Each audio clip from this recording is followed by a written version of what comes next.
পাকিস্তানের আকাশে দেখা যায় অদ্ভুত এক দৃশ্য। উজ্জ্বল রঙে সজ্জিত লেন্স আকৃতির এক ধরনের মেঘের মতো বস্তু দেখতে পান স্থানীয়রা। মুহূর্তেই গুঞ্জন ছড়িয়ে পড়ে পাকিস্তান হাইপারসোনিক ব্যালিস্টিক মিসাইলের পরীক্ষা চালিয়েছে, যেটি নাকি 10,000 কিলোমিটার দূরের লক্ষ্যবস্তুতে আঘাত হানতে সক্ষম।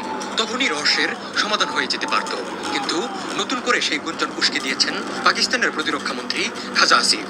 এখন অনেকেই বিশ্বাস করছেন পাকিস্তান আসলেই হাইপারসোনিক ব্যালিস্টিক মিসাইলের পরীক্ষা চালিয়েছে। শুক্রবার পাকিস্তানের বেসরকারি টেলিভিশন চ্যানেল সামা টিভির এক অনুষ্ঠানে মুখোমুখি হন প্রতিরক্ষা মন্ত্রী খাজা আসিফ। উপস্থাপক তার কাছে জানতে চান পাকিস্তান সত্যি ব্যালিস্টিক মিসাইলের পরীক্ষা চালিয়েছে কিনা। এই প্রশ্নের সরাসরি উত্তর এড়িয়ে যান খাজা আসিফ। তিনি বলেন, এসব প্রশ্ন এখন করবেন না, এমন বিষয় গোপনে জানতে চাওয়া উচিত। মূলত পাক প্রতিরক্ষা মন্ত্রীর এমন মন্তব্যের পরই ঘনীভূত হয়েছে রহস্য। রহস্য আরো জোরালো হয়েছে পাকিস্তানের সাম্প্রতিক মিসাইল পরীক্ষায়। গত সেপ্টেম্বর মাসেই ফাতা 4 নামের সারফেস টু সারফেস ক্রুজ মিসাইলের পরীক্ষা চালায় দেশটি। দেশীয় প্রযুক্তিতে তৈরি এই মিসাইলটির পাল্লা 750 কিলোমিটার। উন্নত নেভিগেশন সিস্টেম যুক্ত মিসাইলটি শত্রুর প্রতিরক্ষা ব্যবস্থাকে ফাঁকি দিতে সক্ষম।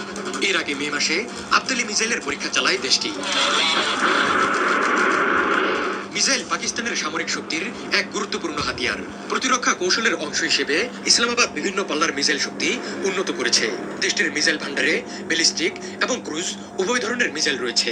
উল্লেখযোগ্য মিসাইলগুলোর মধ্যে রয়েছে শাহিন 3, শাহিন 2, আবাবিল বাবর, হাতব 8, ফাতা, বাক্তর শিকার। পাকিস্তানের বেশিরভাগ দূরপাল্লার